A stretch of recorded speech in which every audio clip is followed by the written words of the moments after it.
Hello everyone, অনেক কাজের মাঝেও কিন্তু ভিডিওটা অবশ্যই শ্যুট করতে হয় সবাইকে, আমরা যারা যারা কন্টেন্ট ক্রিয়েট করি। তো হ্যালো এভরিওয়ান, আমি দেবশিখা, নর্থ বেঙ্গল ফুড চ্যানেল থেকে, আলিপুরদুয়ার শহর থেকে। তো আজকের দিনটা শুরু হয়েছে এইভাবেই। তো তোমরা তো একটু দেখে নিলে কী কী রান্না করেছিলাম। অবশ্যই সবটা শেয়ার করব, পাশে থাকো।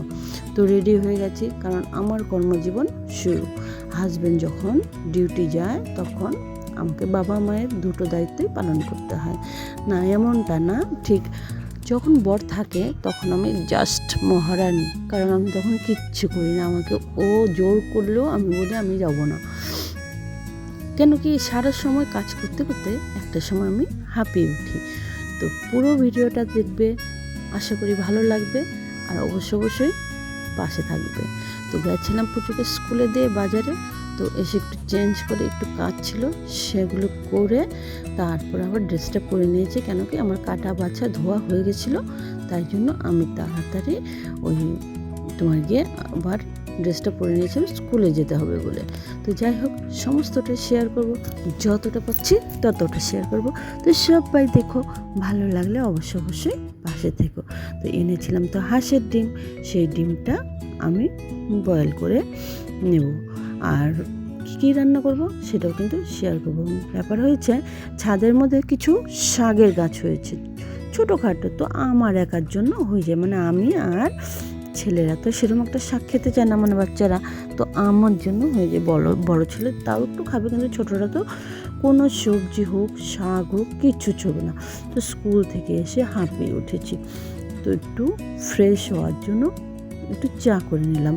এবারে আমি তো খাই গুড়ের চা, তো দুধ তো একবারে দেওয়া যাবে না, চা ফেটে যাবে। তাই জন্য আগে চাটা করে নিলাম গুড় দিয়ে, তারপরে দুধ মিশিয়ে নিলাম, হয়ে গেল দুধ চা। সকালবেলা কিন্তু একটু খেয়েছিলাম, সেটা হচ্ছে তোমাদের লাল চা। তো চলো ভিডিওটা স্টার্ট করি। পুরো জল খেলাম, গলা শুকিয়ে গেছে, এত রোদ উঠেছে আজকে, এত রোদ উঠেছে, যার জন্য গলাটা কিন্তু শুকিয়ে গেছে। তো চাটা করে একটু এই ঘর ও ঘর করে খেলাম, মানে সব ঘর তো গুছিয়ে নিয়েছি মোটামুটি। তো সবটা যদি শেয়ার করি সেই ভিডিওটা কতক্ষণের যে হবে বলতে পারবো না, তোমাদেরও দেখতে ভালো লাগবে না। তো এসেই আগে কাপড়গুলো দিয়েছিলাম, তো কাপড়গুলো হয়ে গেছে। তো চলো বের করে নিই, আর বাকিগুলো যেগুলো দেয়া ছিল শুকিয়ে গেছে সেগুলো ভাঁজ করে নিই। কারণ কাপড় যদি এদিক সেদিক পরে থাকে আমার মোটেই ভালো লাগে না। কিন্তু ওই যে করার কিছুই থাকে না, অনেক সময় রয়ে যায় কাপড় কিছু এদিক সেদিকে। আর আমাদের বাঙালি ঘরের ব্যাপার তো একটা থাকে, চেয়ারের মধ্যে কিছু না কিছু থাকবে, সে গামছাই হোক কোনো জামা কাপড় হোক, কিছু না কিছু থাকবে। তো সেই জন্য আমি চেষ্টা করি যতটা পারি ততটা একটু গুছিয়ে রাখার জন্য। আর আমার একজন আছে দিদি, যে আসলে পরে একটু এটা সেটা আলমারি এটা গুছিয়ে দেবে। তো যাই হোক, সেই দিদির কাছে অনেক অনেক ধন্যবাদ। তো যার যার কাপড় তার জায়গায় রাখলাম, রেখে একদম চলে যাবো এখন রান্নার মধ্যে। তো কাটা বাছা হয়ে গেছে, সেদ্ধও হয়ে গেছে, ঠান্ডাও হয়ে গেছে, ছুলে নিচ্ছি। আর ছোটোবেলা আমরা ডিমগুলো কী করতাম বলো তো, হাঁসের ডিম হলে মুরগির ডিম হলে মা কাকিমারা যখন ছুলতে বলতো একটু বাঁচতো, মানে খোসার মধ্যে থেকে যেত না, তো সেটা চট করে মুখে দিয়ে দিতাম। তো আজকেও আমি সেই হ্যাবিটটা একটু চালু করলাম। হাঁসের ডিম আনলেই খোসার মধ্যে লেগে যাবে, ভেঙে চুরে উঠবে। তো যাই হোক, এই করেই করলাম। তো করে রান্নাটা এখন স্টার্ট করব। আর রান্নাটা করে আবার দৌড় দেবো স্কুলে। আসলে না, এত রোদের মধ্যে বারবার ড্রেস চেঞ্জ করা বিরক্তি লাগে। তো ফ্যান কিন্তু চলছে, একটু করে রান্না করছি আর ফ্যানের নিচে গিয়ে বসছি। এই যে শাকটা বললাম না, এখানে সজনে পাতা আছে, গাছ একটা মানে গাছে লাগিয়েছে সজনে গাছ, সে ছাদেই। তো এখন তিনি আমার থেকেও বড় হয়ে গেছে, তো সেটারই পাতা মাঝে মাঝে তুলে ওটা একটু শাক করে নিয়ে, এটাতে 4-5টা ডুগা আছে কলমি শাকের, আর সজনে শাক আর পাট শাক আছে, ছাদেই লাগিয়েছিলাম পাট শাক অল্প একটু, সেটারই 2-4টে পাতা তুলে। তো এটাকেই কী করবো, একটুখানি রসুন দিলাম, পেঁয়াজ দিলাম, কালো জিরা দিলাম, এটাকে বাটা করে নেব। তো ওটা হয়ে গেছে, তো ওটা নামিয়ে রাখলাম, ওটা পরে ঠান্ডা হলে বেটে নেব। তোমরা আবার ভেবো না যে ভিডিও করার জন্য কিন্তু আমি স্যালাড স্যুটটা পরেছি, নাম ওঠে নিয়ে স্কুল গেছিলাম কি না, তাই জন্য পরেছি। আর এখন আবার পরে নিয়েছি, কেন কি মোটামুটি যেগুলো নোংরো কাজ থাকে সেগুলো মোটামুটি কমপ্লিট। তো আমার একটা ব্যাড হ্যাবিট আছে, আমি রান্না করি আর হাতটা নিয়ে ওই যে জামাটা পরা থাকে সেটার মধ্যেই মুছি। তো আজকে আর সেটা করলাম না, কারণ আজকে একটু মাথাতে রেখেছিলাম যে আমাকে আবার বেরোতে হবে স্কুলে। তো সমস্ত কাজের মাঝখানেও কখনো কখনো না এত বাজে লাগে, মনে হয় বরটা যদি বাড়িতে থাকতো তাহলে হয়তো আমার এত কাজ করতে হতো। অ্যাকচুয়ালি এত কাজ আমাকে করতে হয়ও না। ও যখন বাড়িতে থাকে, বললাম না আমি মহারানী, আমাকে কিছুই করতে হয় না মোটামুটি, শুধু রান্নাটা একটু করতে হয়, বাজার ঘাট এনে দেবে। কখনো যদি বেশি কাপড় চোপড় হয় ওই ধুয়ে দেবে, ওই মেলে দেবে, ওই তুলবে।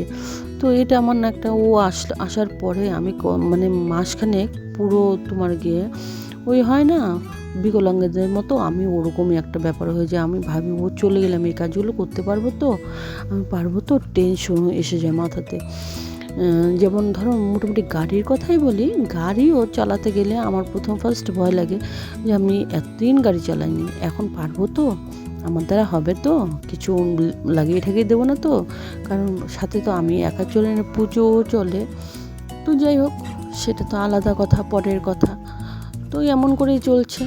তো মশলা টশলা সব রেডি করে রেখেছিলাম, বললামই না তোমাদের, কেটে বেছে একদম তৈরি করে নিয়েছিলাম, কারণ কি আমাকে যেতে হবে স্কুলে পুচুকে আনতে। তো হাঁসের ডিমটা করলাম, কারণ হাঁসের ডিমটা পুচুও ভালো খায়, বড় ছেলেও ভালোই খায়, তো তাই জন্য হাঁসের ডিমটাই করে নিলাম। তো সন্ধেবেলা একটা ছোট্ট ভিডিও, দেখো লাইট জ্বালিয়ে ধোয়া দিয়েছি ঘরে। তো এখন এই দিদি এসেছে, তো দিদিকে বলেছি বস আমরা একটু চা মুড়ি খাবো। তো চা মুড়ির জন্য রেডি করেছি। তো দিদিকে বললাম একটুখানি মুড়িটা মাখ।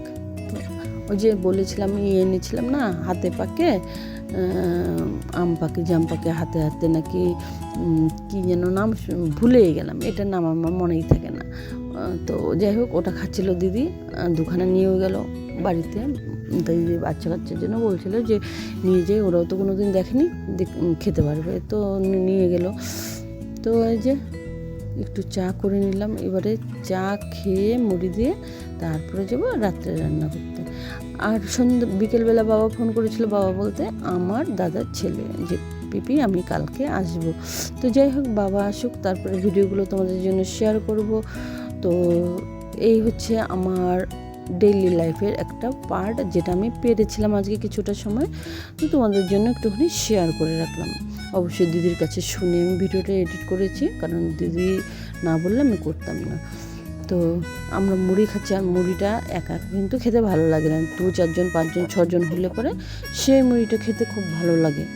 তো এই যে চা আর মুড়ি দুজনে চলছে, পাশে তো আছে দিদি একজনকে নিয়ে এসছে, আর আমার জন্য আছে, দুষ্টামি চলছে, অত্যাচার চলছে, এর মধ্যে ভিডিও ভালো লাগলে অবশ্যই পাশে থেকো। চলো আজকের জন্য